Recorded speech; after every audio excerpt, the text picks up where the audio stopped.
Oi, amigas e amigos, tudo bem com vocês? Sejam todos bem-vindos e bem-vindas a mais um vídeo aqui no meu canal no YouTube. Eu sou Almeno Campos, jornalista esportivo. Muito prazer em estar falando com vocês mais uma vez. E o vídeo é Liga dos Campeões da Europa, porque nesta segunda-feira, dia 18 de dezembro de 2023, foram sorteados os jogos das oitavas de final da competição. Eu vou falar sobre os jogos sorteados e a minha breve análise do que pode acontecer nesses confrontos, tá certo? Então eu já convido você a deixar o like no vídeo, se inscrever no canal e compartilhar também com todo mundo, tá certo? Então, bora para mais um vídeo por aqui e vamos falar dos jogos da Liga dos Campeões da Europa. Nesta segunda-feira foram sorteados os confrontos das oitavas de final da competição. Detalhe interessante é que a gente não teve assim nenhum super jogo. Como assim? Vamos pegar a temporada passada, né? Se fosse, por exemplo, um Paris Saint-Germain que tinha Mbappé, Messi, Neymar contra o Bayern de Munique, o Real Madrid, aí seria um super jogo, né? Mas a gente não teve assim nenhum super jogo, né? Digamos assim, mas tem duelos muito bons, jogos em aberto. E ó, eu vou falar aqui uma coisa, hein? Barcelona e o Paris Saint-Germain, se não abrirem o olho, podem acabar se encrencando nessas oitavas de final. Então vamos falar sobre esses jogos que ficaram da seguinte forma. Vou colocar aí na tela para vocês. O Arsenal vai enfrentar o Porto, o Barcelona vai enfrentar o Napoli, a Real Sociedad vai enfrentar o Paris Saint-Germain, Atlético de Madrid e Inter de Milão, Borussia Dortmund contra PSV, Bayern de Munique contra Lazio, Manchester City contra o Copenhague e o Real Madrid contra o RB Leipzig. As equipes da direita aí na tabela terão os jogos de ida em casa e as equipes da esquerda terão os jogos de volta em casa. E quando que vão acontecer esses jogos, hein? Os jogos de ida vão acontecer em 2 semanas, né? E os jogos de volta também vão acontecer num período de 2 semanas. Então, os jogos de ida que vão acontecer 4 partidas entre os dias 13 e 14 de fevereiro, ou seja, na terça-feira de carnaval e quarta-feira de cinzas. E outras 4 partidas de ida que vão acontecer entre os dias 20 e 21 de fevereiro.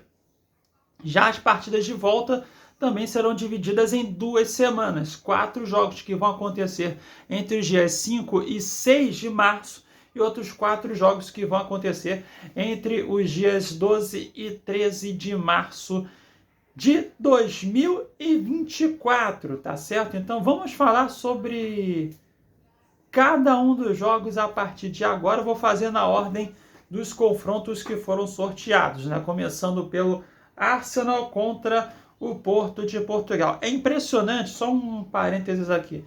Toda vez que eu vou gravar um vídeo, começa a dar uma coceira no meu nariz, né? Já repararam isso? Quem acompanha os meus vídeos, assim, regularmente? Aí, antes de começar a gravar, não tive nenhuma coceira assim na ponta do nariz, no lado, nada disso. Agora, quando começa a gravar o vídeo, aí que ferra tudo, né? Enfim, ainda bem que não tá coçando dentro, né? Senão ia dar uma de Joaquim Lan, né? Aí não ia dar muito certo não, né? Não, eu não chego a esse ponto de ficar comendo coisas assim não, tá? Pelo amor de Deus, enfim. Vamos encerrar por aqui, tá? Vamos falar dos jogos. Começando pelo Arsenal contra o Porto de Portugal. Para mim, o Arsenal é o favorito para avançar nesse confronto, para avançar para as quartas de final, né? O Arsenal que lidera neste momento que estou gravando o vídeo o campeonato inglês e foi o primeiro colocado em seu grupo, né? O grupo B com 13 pontos, 4 vitórias, um empate e uma derrota. ficando à frente do PSV, do Lens e do Sevilha. E o Porto, que foi o segundo colocado no grupo H, atrás do Barcelona, Shakhtar Donetsk, atrás do Barcelona, perdão, e ficando à frente do Shakhtar Donetsk e do Royal Antwerp. O Porto, que teve 12 pontos, 4 vitórias, 2 derrotas, né? Muito bem. O Arsenal favorito, como falei, né? O Arsenal que tem um conjunto melhor, joga um futebol melhor, né? Comparado com o Porto, líder do campeonato inglês também. O Porto ele costuma dificultar a vida de equipes grandes, só que o Porto, nesta temporada, ele tem sido o pior Porto dos últimos anos, né? Pegando o recorte mais recente, né? Nem mesmo a parte defensiva do Porto está sendo essa fortaleza como foi nos últimos jogos, né? O Porto, por exemplo, jogando contra o Barcelona nesta temporada, né? O Porto não foi bem. Não foi bem, né? Então, assim, se ainda tivesse aquela fortaleza defensiva das últimas temporadas, o Porto até poderia dificultar a vida do Arsenal. Só que como o Porto, além de não estar tão sólido defensivamente, tem sido assim a equipe mais irregular nas últimas temporadas, eu acredito sim que o Arsenal vai passar para as quartas de final, acho que vai passar até com uma certa tranquilidade, na minha visão. E eu não duvido nada que no jogo de volta, né, em Londres, o Arsenal possa ganhar com uma grande vantagem, não. Eu não duvido que isso aconteça, tá? Então o Arsenal, para mim, avança para as quartas de final da competição. Esses próximos 2 jogos aqui, que eu vou falar, tem grande chance de dar zebra. Eu não vou falar que é uma zebra nesses casos aqui, não, sinceramente. Mas que podem acontecer do Napoli avançar em cima do Barcelona e a Real Sociedad avançar em cima do Paris Saint-Germain, tá? Começando pelo Barcelona e Napoli, né? Nesse momento que estou gravando o vídeo, dezembro de 2023, tá? Porque esse período, melhor dizendo, entre a fase de grupos e as oitavas de final da Champions League, que é um intervalo de 2 meses, fazer uma análise nesse momento pode ser perigoso, né? Porque o futebol é muito dinâmico, as coisas podem mudar em 2 semanas, né? Em 2 meses então, porque nesse momento a gente está vendo o Barcelona em queda e o Napoli subindo de produção. O Napoli que começou a temporada com o Rudi Garcia como técnico. Em novembro ele foi demitido e acabou que o Walter Mazzarri entrou no lugar do Rudi Garcia, e desde a chegada do novo técnico, a equipe do Napoli conseguiu crescer de rendimento. Já o Barcelona está nessa queda. O Barcelona não está jogando bem, o Barcelona tem se mostrado irregular, e tem muita gente lá em Barcelona que está pedindo para que o Vitor Roque chegue logo. Quando você delega uma esperança para um garoto de 18 anos, que é muito promissor, é bom jogador, tá? Mas quando você delega essa esperança para um menino que vai chegar em um país diferente, um continente diferente, uma cultura diferente, um estilo de jogo diferente, aí a situação está complicada. E eu não sou de defender assim saída de técnico, demissão, não sou aquele cara fervoroso que tem que demitir técnico a qualquer custo, né? Não é que nem muitos caras aí no nosso meio, né, no jornalismo esportivo, que com uma derrota, 2 derrotas já tem que tirar o técnico. Eu não sou assim, mas eu acho que já deveria pensar numa saída do Xavi Hernandes, né? Porque acho que o Xavi Hernandes, eu estou sentindo ele meio perdido ali nesse momento no Barcelona. E quem viu o jogo contra o Girona, né, que o Barcelona perdeu em casa pelo Campeonato Espanhol, teve um certo momento ali no jogo que o Xavi colocou com o Koundé de lateral direito, ele já fez essa função, né? O Ronald Araújo na zaga pela direita, ok, mas o Baldi, que é lateral esquerdo, ele atuou como zagueiro pela esquerda, e o João Cancelo jogando na lateral esquerda. Foi uma bagunça ali. Porque é melhor era melhor essa configuração para ajudar na construção do jogo. Pô, peraí. Né? Complicado, né? Essa bagunça. Assim. Muita gente no Brasil defenderia a saída de treinador com essa bagunça, né? Que foi. Então, se continuar esse cenário com uma queda, né? Se não tiver nenhuma mudança assim no Barcelona e o Napoli crescendo, eu não ficaria nada chocado se o Napoli avançasse, tá? Eu acho que o Barcelona tem é melhor que o Napoli. Vou analisar assim, conjunto, peça por peça e tal. Eu acredito no palpite. Eu acho que o Barcelona ainda avança para as quartas de final. Mas o Napoli avançando, eu não ficaria nada chocado com isso não, tá? Assim como se a Real Sociedade avançar em cima do Paris Saint-Germain, tá? Eu não ficaria nada chocado com isso. Não ficaria. Porque o Paris Saint-Germain, até que o Paris Saint-Germain nesse sorteio, né, ele poderia enfrentar Bayern de Munique. Ele poderia enfrentar Real Madrid, Manchester City. Pegou a Real Sociedade, que é um cenário menos pior, assim. O Paris Saint-Germain até pode avançar. O Paris Saint-Germain ele tem tido um problema nessa temporada, né, também, de não aproveitar as oportunidades que tem no ataque. É um time que tem desperdiçado muitas finalizações e tem perdido pontos por conta desse mero detalhe, né? Mero detalhe, né? Como se fosse um mero detalhe. Mas o Paris Saint-Germain, ele precisa melhorar nesse aspecto na finalização. E vai enfrentar uma Real Sociedade que ficou em primeiro lugar em seu grupo. A Real Sociedade foi a primeira colocada no grupo D com 12 pontos. Teve a mesma pontuação da Inter de Milão, mas a Real Sociedade ela ficou à frente da Inter por conta do saldo de gols. Que o primeiro confronto, quer dizer, o primeiro critério de desempate, que é o confronto direto, a Real Sociedade e a Inter de Milão empataram nos 2 jogos. Então foi para o saldo de gols e a Real Sociedade teve um saldo de gols melhor. Então por isso que ficou à frente. Ficou no pote 1 no sorteio. E vai pegar o Paris Saint-Germain. Primeiro jogo em Paris e o segundo jogo em San Sebastián, na Espanha. E a Real Sociedade, cara, ela é uma equipe organizada, é uma equipe que joga bem. Apesar de nesse momento estar em 6º lugar no Campeonato Espanhol, né? Tá ali disputando vaga para as competições europeias, vaga para voltar à Champions já na próxima temporada. A equipe da Real Sociedade ela pode dificultar a vida do Paris Saint-Germain, sim, tá? Acho que o Paris Saint-Germain avança, mas eu não ficaria também nada chocado se a Real Sociedade avançasse para as quartas de final. São 2 jogos aí que essas situações podem acontecer.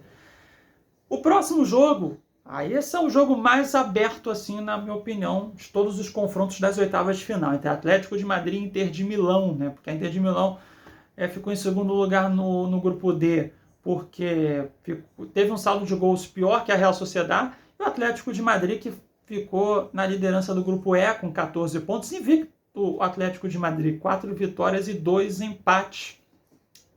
O Atlético de Madrid, que agora é uma equipe que nessa temporada tem se mostrado melhor ofensivamente, né? Mas aquela equipe que é só defesa, não tem sido mais desta forma, né? E a Inter de Milão, né? Que apesar de estar na liderança do campeonato italiano, ela teve uma fase de grupos assim que poderia ter ido melhor, na minha visão. Poderia ter ido melhor, poderia ter ficado em primeiro lugar nesse grupo.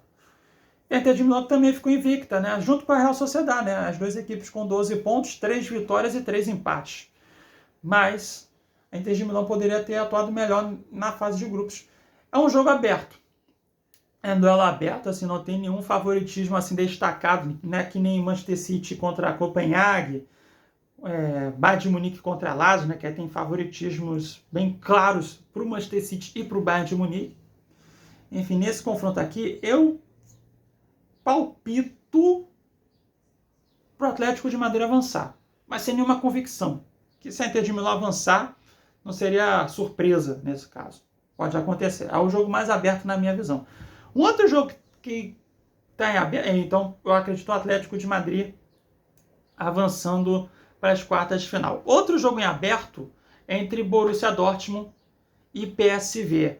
O Borussia Dortmund que ficou em primeiro lugar no grupo F, né, que foi o grupo mais disputado, né? O Borussia Dortmund em primeiro com 11 pontos, o Paris Saint-Germain em segundo com 8. O Milan ficou em terceiro lugar também com 8 pontos, mas o PSG ficou à frente por conta do confronto direto, né? E o Newcastle, que ficou em último lugar com 5 pontos. E o Borussia Dortmund, que para muita gente seria o último colocado nesse grupo, ficou em primeiro. Né? E um detalhe importante, né? Porque eu até falei no último vídeo falando da última rodada da Champions, porque um erro de arbitragem acabou definindo a vida nesse grupo F. Foi na penúltima rodada do jogo entre PSG e Newcastle, que o Newcastle estava vencendo por 1-0, aí no final do jogo a arbitragem, de forma errada na minha visão, acabou marcando um pênalti para o Paris Saint-Germain, e no final o Mbappé acabou acertando o pênalti, empatou o jogo em 1-1. Se termina 1-0 para o Newcastle esse jogo, o Milan teria avançado em segundo nesse grupo, o Newcastle e o PSG ficariam empatados com 7 pontos, né? E o Newcastle ficaria à frente, porque no confronto direto, o Newcastle ficaria à frente do PSG, né? Porque o Newcastle goleou em cima do Paris Saint-Germain na Inglaterra, e no jogo na França, se fosse nesse confronto direto, né? Se fosse 1-0 no Newcastle, o Newcastle teria vencido os 2 jogos e ficaria à frente. Enfim, então, o PSG que poderia ter ficado em último nesse grupo, sequer iria para a Liga Europa. Então tem esse detalhe também. Mas o PSG ficou em segundo lugar, Borussia Dortmund em primeiro. Contra o PSV que tem uma situação assim, interessante nesta temporada. Ele ficou em segundo lugar no grupo B, atrás do Arsenal, e ficou à frente do Lens e do Sevilha. O PSV que ficou com 9 pontos. E o PSV é o líder do campeonato holandês, 16 jogos, 16 vitórias. Está 100% no campeonato holandês, líder da competição. Só teve uma derrota na temporada, que foi justamente para o Arsenal, na fase de grupos da Champions League. É um jogo aberto, tá? Porque, apesar de que... Qual é o meu palpite? Meu palpite é o Borussia Dortmund avançando. Mas o PSV ele pode encrencar a vida assim, para o Borussia Dortmund. O PSV é um time... Está bem encaixado, está bem montado, tem jogadores muito bons. O trabalho do Peter Bosz no PSV está muito bem executado. Né? O Peter Bosz, que foi técnico do Borussia Dortmund algumas temporadas atrás, mas o trabalho dele por lá não foi bom, né? Não deixou nenhuma saudade no Borussia Dortmund. Vai ter esse reencontro, digamos assim, e esse reencontro que pode ser traiçoeiro para o Borussia Dortmund, sim. Para mim o Borussia Dortmund avança, mas eu não fico assim nada chocado também se o PSV avançar, tá? Então para mim o Borussia Dortmund avança. Os outros 2 jogos aqui na sequência, né? Poupar tempo, Bayern de Munique contra Lazio. O Bayern de Munique é favorito para avançar e para mim vai avançar para as quartas de final. A Lazio, que tem feito uma temporada ruim, na minha visão, está em 11º lugar no campeonato italiano. Do jeito que tá, vai ser difícil de ir para a Liga dos Campeões na próxima temporada, viu? Mesmo se abrir uma 5ª vaga para a Itália, que pode acontecer. A Lazio, que ficou em segundo lugar no grupo E, né, atrás do Atlético de Madrid, à frente do Feyenoord e do Celtic. E o Bayern de Munique, que ficou em primeiro lugar no grupo A, né? Invicto, o Bayern de Munique, 5 vitórias e um empate, 16 pontos. Ficou à frente do Copenhague, do Galatasaray e do Manchester United. Então o Bayern de Munique é favorito para avançar diante da Lazio. E o Copenhague, né, que foi o segundo colocado no grupo A, atrás do Bayern de Munique, vai enfrentar o Manchester City. O Copenhague é a grande surpresa dessa fase de grupos, mas assim, né, já cumpriu muito bem o objetivo, né, de alcançar as oitavas de final. O Manchester City, né, ele está com todos os problemas nesse momento em dezembro de 2023, né, com lesões e tudo mais. Mas mesmo com os problemas de lesão e sem os problemas de lesão, o Manchester City é favorito para avançar para as quartas de final. Né? E o Manchester City, 100% de aproveitamento na fase de grupos pela primeira vez em sua história. 6 vitórias em 6 jogos. No grupo G, à frente do RB Leipzig, do Young Boys e do Estrela Vermelha. Então o Manchester City, para mim, é bem favorito para avançar em cima do Copenhague. E por falar em RB Leipzig, o RB Leipzig que vai enfrentar o Real Madrid, né? O último jogo que a gente vai falar aqui das oitavas de final. Real Madrid que terminou, inclusive, invicto também, 100%, né? 6 vitórias em 6 jogos.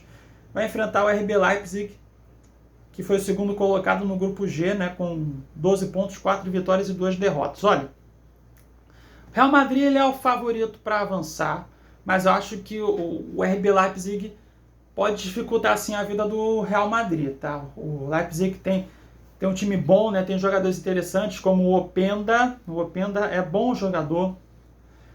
Talvez o Leipzig ele pode traçar alguma estratégia ali para o Openda ter um mano a mano com o Rüdiger, né? Que é um jogador mais pesado, né? Digamos assim. Mas o Rüdiger tem jogado muito bem na defesa do Real Madrid. Aliás, a defesa do Real Madrid que perdeu mais um jogador nesse final de semana, Davi Alaba com lesão de ligamento cruzado anterior no joelho, vai ficar de fora aí do restante da temporada, dificilmente vai jogar a Eurocopa, né, porque lesão de ligamento cruzado anterior, né, o jogador pode se recuperar por até um ano, enfim, é complicado. O Real Madrid que vai ter que reforçar a defesa, viu? Ele vai ter que reforçar a defesa ali, vai ter que contratar jogador para defesa, porque só tem 2 zagueiros nesse momento, o Rüdiger e o Nacho. Vai jogar só com 2 zagueiros é complicado. Mas vai ter retorno, por exemplo, do Vinícius Júnior, vai poder contar com Arda Güler. E tem um conjunto melhor do que o do RB Leipzig, na minha visão. Então, com tudo isso, eu acho que o Real Madrid ele vai avançar para as quartas de final da Liga dos Campeões da Europa e então estão os meus favoritos em todos os jogos. Para mim, Arsenal, Barcelona, Paris Saint-Germain, Atlético de Madrid, Borussia Dortmund, Bayern de Munique, Manchester City e Real Madrid, para mim, são os palpites das equipes classificadas para as quartas de final. As quartas que terão um novo sorteio, lá para o dia 15 de março, é esse sorteio que vai definir os confrontos das quartas de final e o caminho até a grande final da Champions League, que será no dia 1º de junho, em Wembley, em Londres. Tá certo? Então, ó, mais um vídeo ficando por aqui. Deixe seu like, se inscreva no canal e compartilhe com todo mundo, tá certo?